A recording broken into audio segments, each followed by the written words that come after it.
invitamos cordialmente a escuchar el mensaje del doctor Videgaray. Bienvenido, señor secretario.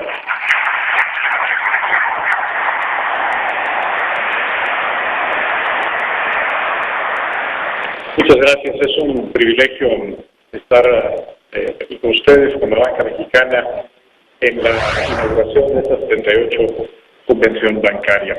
Saludo en primer lugar al gobernador del Banco de México, al doctor Agustín Cárcel.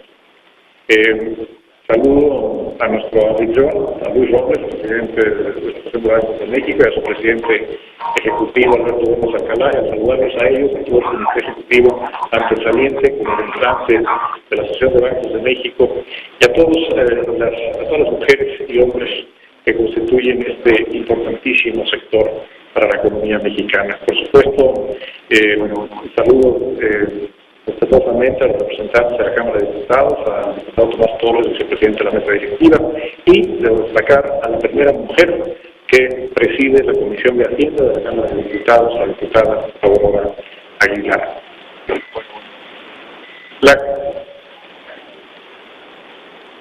Sin lugar a dudas, en estos 120 semanas que lleva la administración del presidente Enrique Peña Nieto, han pasado muchas cosas y cosas muy buenas en el sector financiero mexicano, en la banca mexicana. En tan solo 120 semanas se han logrado transformaciones de fondo, un nuevo marco jurídico, como relataba Jaime, con una transformación que en otros tiempos duraba años, se hizo en un periodo muy corto. Ha aumentado el crédito, ha aumentado el ahorro y se ha fortalecido la solidez del sistema. Y esto, si bien es cierto, hay mucha gente que participa, es un logro, es un mérito, fundamentalmente de las mujeres y los hombres que dirigen y trabajan en los bancos mexicanos. La reforma financiera, una de las 11 reformas transformadoras, estructurales, que impulsó el presidente Enrique Peña Nieto desde el inicio de su mandato y que aprobó el Congreso de la Unión, es el resultado del trabajo de mucha gente. Quiero reconocer, en primer lugar, la aportación de esta reforma que hizo el Banco Central. Tal vez poca gente lo sabe, pero muchos de los textos, muchas de las propuestas vinieron del Banco de México. También de la Asociación de Bancos de México, que nos dieron recomendaciones muy puntuales, diagnósticos precisos, propuestas. Quiero aprovechar este espacio para hacer un reconocimiento a quienes de manera desinteresada, y debo decirlo con un gran sentido de responsabilidad y amor a México, encabezando la Asociación de Bancos de México, han participado en este proceso de reforma. Quiero expresar mi mayor reconocimiento a Luis Robles y también desde aquí a Javier Arguinaga, que encabezaron por parte de la AGM.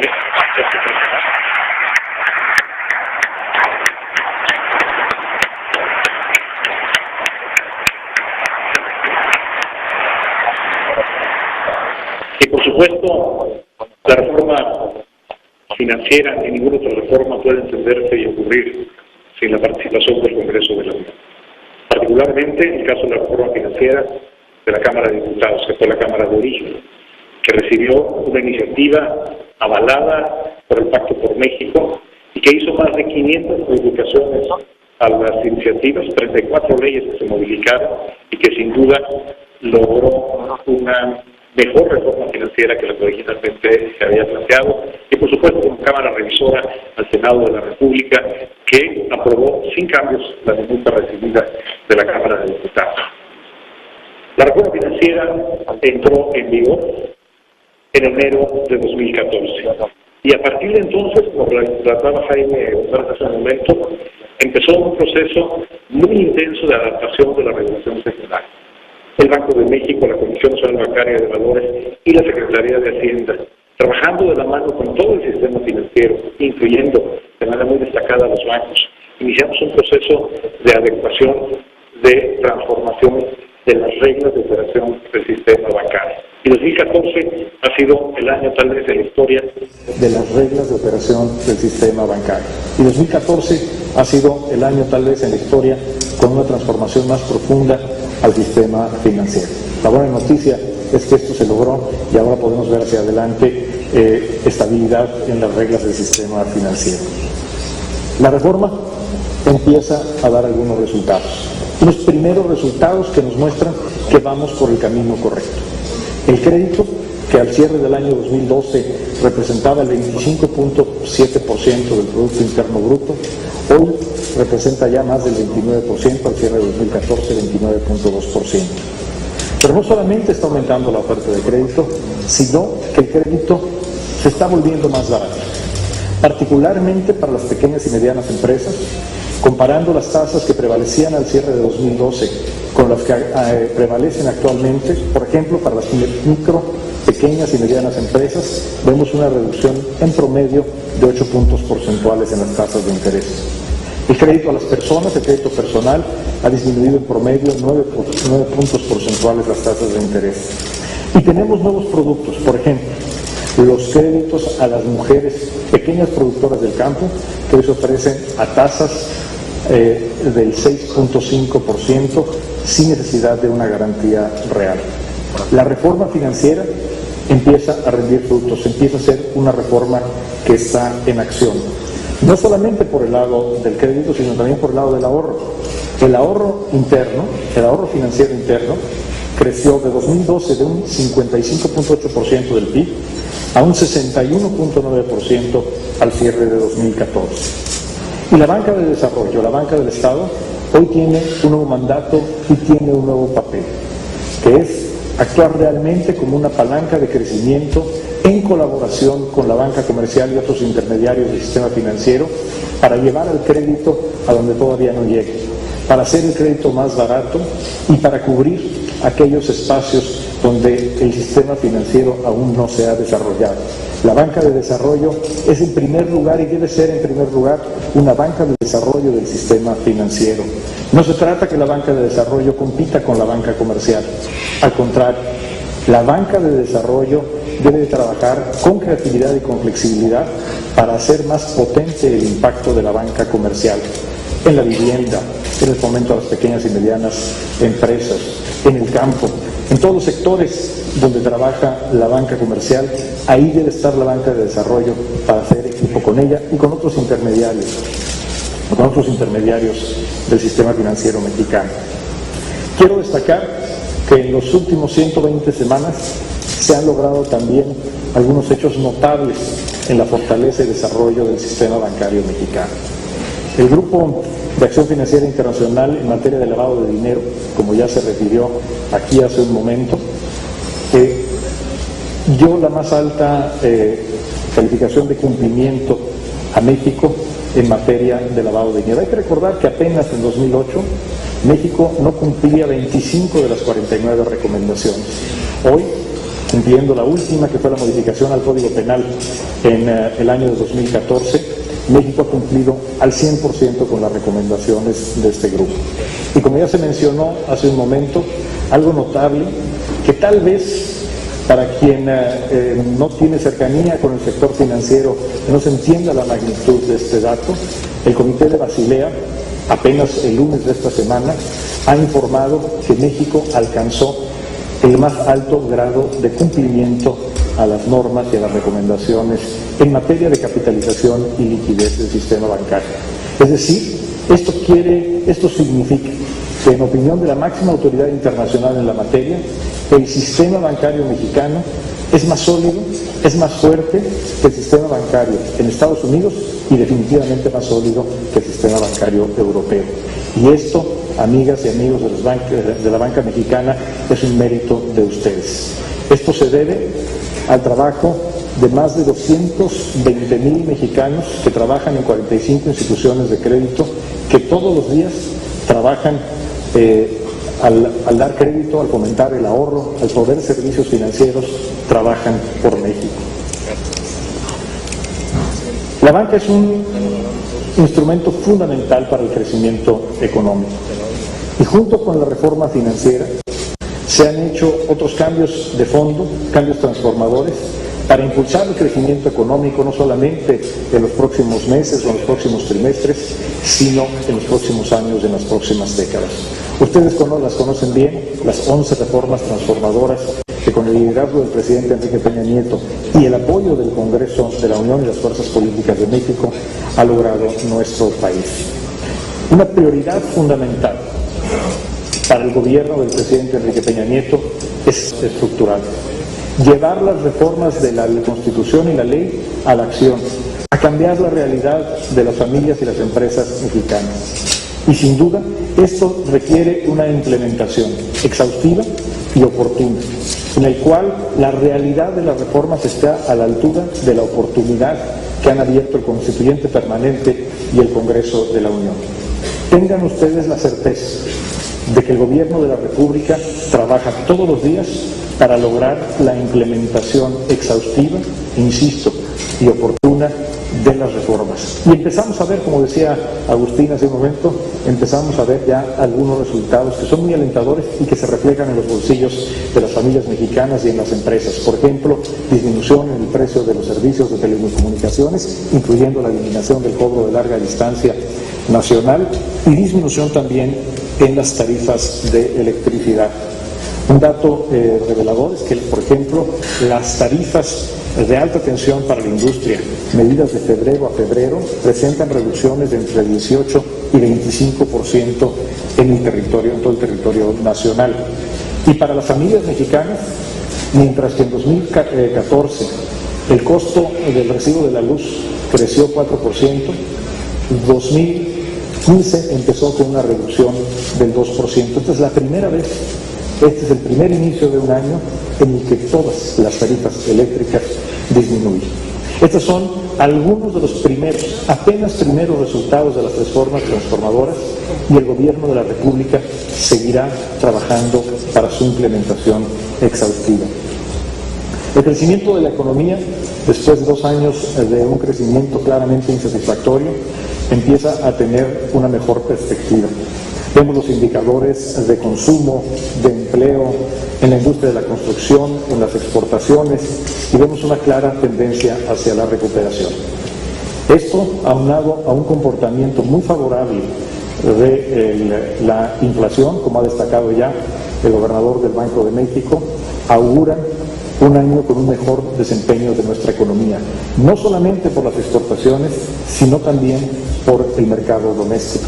Sin embargo, la recuperación y la aceleración del crecimiento depende de cómo México ha de encarar un entorno externo extraordinariamente complejo, como lo ha referido ya el gobernador del Banco de México.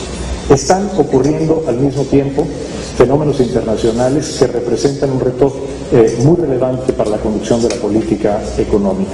En primer lugar, una caída en el precio del petróleo, que es una caída abrupta, significativa y sobre todo que no será transitoria o de corto plazo, por tratarse de una caída fundamentalmente derivada de factores en la oferta de petróleo crudo. Y esto implica para la economía mexicana y particularmente para las finanzas públicas un reto significativo. A esto debemos agregar, como explicaba ya el gobernador del Banco de México, un entorno de política monetaria sumamente complejo, en el cual, y es una buena noticia efectivamente, que Estados Unidos esté creciendo más y esté entrando en un claro periodo de recuperación. Sin embargo, esto implica que la política monetaria debe ajustarse. Nadie sabe con precisión cuándo van a subir las tasas en Estados Unidos, ni sabe cómo van a subir las tasas en Estados Unidos. De lo que no hay duda es que van a subir y tenemos que estar preparados. Y además esto ocurre en un entorno en el cual la política monetaria en Europa y en otras áreas del mundo va en la dirección opuesta, generando una apreciación significativa de los activos en dólares y de la moneda norteamericana. Y además, esto ocurre también en un entorno de un crecimiento desigual y en general de bajo crecimiento en el mundo. Ante estos retos, la prioridad clara de la política económica del Gobierno de la República es y seguirá siendo proteger la estabilidad macroeconómica. ¿Por qué? Porque al proteger la estabilidad de la macroeconomía, en realidad estamos protegiendo la economía de las familias mexicanas. México aprendió a lo largo de las décadas la importancia de la estabilidad y sabemos que cuando se pierde la estabilidad, los primeros que sufren las consecuencias y que las sufren con mayor severidad y duración son precisamente las familias que menos tienen. Por lo tanto, preservar la estabilidad macroeconómica es un objetivo de alto contenido social. Es y seguirá siendo, con independencia de las coyunturas, incluyendo la coyuntura político-electoral, esta será la prioridad de la política económica del Gobierno de la República. Por supuesto, contamos con un gran factor de estabilidad en la conducción de la política monetaria a través del Instituto Central Autónomo, que aprovecho para saludar no solamente al señor gobernador, sino a los 4 subgobernadores integrantes de la Junta de Gobierno que están aquí, que sin lugar a dudas le dan a la conducción de la política económica mexicana una característica de reconocimiento, de confianza y de credibilidad. La política cambiaria, como explicaba el gobernador del Banco de México, que se conduce a través de la Comisión de Cambios en la que participamos juntos, Banco de México y Hacienda, tiene como objetivo asegurar un funcionamiento ordenado y líquido del mercado cambiario que evite que disrupciones temporales o especulativas se traduzcan en inestabilidad financiera que pongan en riesgo la estabilidad de nuestra economía. Y por supuesto, la política fiscal debe de ser uno de los elementos más y continuar siendo uno de los bastiones de nuestra estabilidad. Y para ello, lo fundamental es asegurar que la trayectoria de las finanzas públicas, de la deuda pública, es un factor de fortaleza y no de debilidad, que ayuda, que contribuye a la credibilidad de la economía mexicana y que no representa un signo de interrogación acerca del futuro de la economía mexicana. Por ello, en enero de este año tomamos la decisión de realizar un ajuste al gasto. Un ajuste que no se hace porque tuviéramos en ese momento un problema en las finanzas públicas. Se hace para evitar tener un problema en la estabilidad económica y financiera del país. Para mandar una clara señal de que con independencia de las coyunturas de corto plazo, el Gobierno de la República está dispuesto a tomar las medidas que sean necesarias para asegurar la estabilidad de la economía nacional. Vamos a seguir por este camino. Le toca al Gobierno de la República apretarse el cinturón. Hacia 2016, en virtud de que el escenario de precios del petróleo apunta hacia precios que continuarán siendo bajos, hacia 2016 tenemos que prepararnos, los diferentes niveles de gobiernos, los municipios, los estados y por supuesto el gobierno federal, a gastar menos y por lo tanto a gastar mejor. Hemos empezado ya, desde ahora, la elaboración del proyecto de presupuesto que se presentará en septiembre a la Cámara de Diputados. Una iniciativa, un proyecto de presupuesto que implica una lógica diferente a la lógica inercial que ha imperado en la preparación de los presupuestos, por lo menos de los últimos 15 años. Presupuestos inerciales en los que se tomaba como base el presupuesto del año anterior, se le hacían algunas modificaciones, particularmente incrementos, y se presentaba a la Cámara de Diputados. En esta ocasión se trabajará con una metodología de base cero, que no es otra cosa más que atrevernos a revisar completo el presupuesto, atrevernos a revisar la estructura programática, qué programas funcionan, cuáles no están cumpliendo con sus objetivos, cuáles no están bien evaluados, qué dependencias del gobierno o qué áreas de la administración pública están duplicando funciones o ya no cumplen con el objetivo para el que fueron creadas. Este será sin duda un ejercicio complejo que le tocará ya a la próxima legislatura de la Cámara de Diputados recibir. Pero es el ejercicio que se requiere para preservar la estabilidad macroeconómica y es hoy el ejercicio que nos exige la sociedad. Un gobierno, insisto, que gaste menos y que gaste mejor. Esta mañana tuve la oportunidad de tener 2 reuniones de trabajo intenso con los integrantes de la Asociación de Bancos de México. Quiero yo agradecer a los integrantes de la asociación, a Luis, a Beto y a todos quienes propusieron estas reuniones de trabajo, que sin duda han hecho de la convención de este año un ejercicio, sí, de un poquito de más reuniones, pero también de una utilidad muy especial para la Secretaría de Hacienda. ¿Por qué? Porque nos han dado en estas reuniones de trabajo ustedes la oportunidad de escuchar. Nos han permitido escucharles, conocer de viva voz muchos de los planteamientos específicos y concretos para juntos hacer las cosas mejor. Permítanme compartir algunos de los temas que discutimos ampliamente en las reuniones de este día. Un objetivo compartido es el financiamiento a las pequeñas y medianas empresas. Sin lugar a dudas, es uno de los objetivos centrales de la reforma financiera y me da un enorme gusto escuchar a los representantes de la banca mexicana que están ávidos de crecer y que están creciendo en este segmento. Y para ello hemos escuchado propuestas concretas de cómo, a través de simplificación de regulaciones o de una mayor agilidad de la banca de desarrollo o de mejores productos de la banca de desarrollo, puede la banca mexicana jugársela con las pequeñas y medianas empresas. También hemos escuchado cómo la banca mexicana quiere apoyar el desarrollo de cadenas de valor, de proveedores mexicanos para la industria de exportación o de empresas participantes en las oportunidades que abren las reformas, como la reforma de telecomunicaciones y, por supuesto, la reforma energética.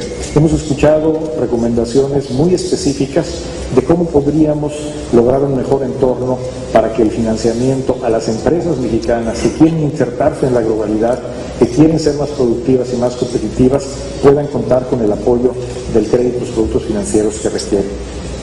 Hemos escuchado también algunas propuestas muy concretas, muy puntuales, para fomentar más competencia entre los bancos. Por ejemplo, para facilitar la movilidad entre los clientes del crédito hipotecario. ¿Cómo podemos generar mercados secundarios que le permita, por ejemplo, a una familia mexicana reducir el costo mensual de su hipoteca? Y otras medidas concretas, propuestas por la banca, propuestas por la Asociación de Bancos de México para incrementar la competencia. Veo también, y es un tema de la mayor importancia y oportunidad ante la coyuntura que estamos viviendo, a una banca mexicana ávida de participar en el financiamiento de los proyectos de infraestructura. Ante un escenario de mayor estrechez presupuestal, el Plan Nacional de Infraestructura continuará, pero habrá de continuar con fuentes de financiamiento distintas al gasto público. Y aquí la banca mexicana puede jugar, y hoy les puedo decir, quiere jugar un papel fundamental. Señoras y señores de la banca mexicana, estamos listos en el Gobierno de la República, en la Secretaría de Hacienda, en la banca de desarrollo, para generar los instrumentos, los productos y el marco de regulación que les permita ser protagonistas del financiamiento de la infraestructura mexicana en sectores que van desde las autopistas, los gasoductos y la industria del gas y el petróleo. He escuchado también propuestas puntuales, específicas, para un mayor desarrollo de los mercados de capitales, particularmente para encontrar instrumentos financieros innovadores de mercado para las empresas medianas, empresas que requieren capital, que buscan capital y que no necesariamente encuentran los instrumentos correctos.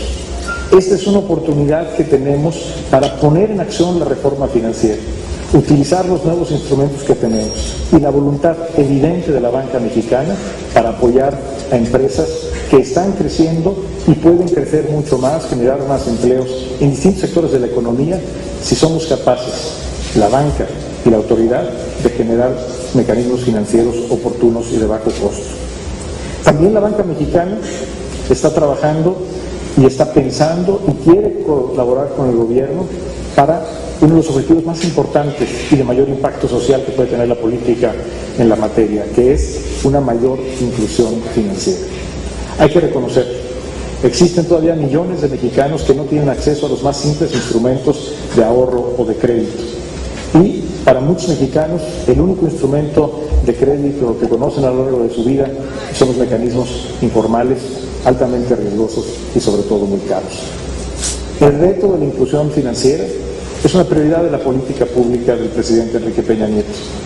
Y hoy hemos discutido y hemos acordado iniciar distintos grupos de trabajo para lograr una mayor inclusión financiera en los distintos rubros de la economía mexicana, con énfasis en la mujer, con énfasis en los jóvenes mexicanos que requieren que alguien tome el riesgo para darles su primer crédito, como ya lo está haciendo hoy la banca de desarrollo. Te invitamos a seguir cuestionando la información con los siguientes videos.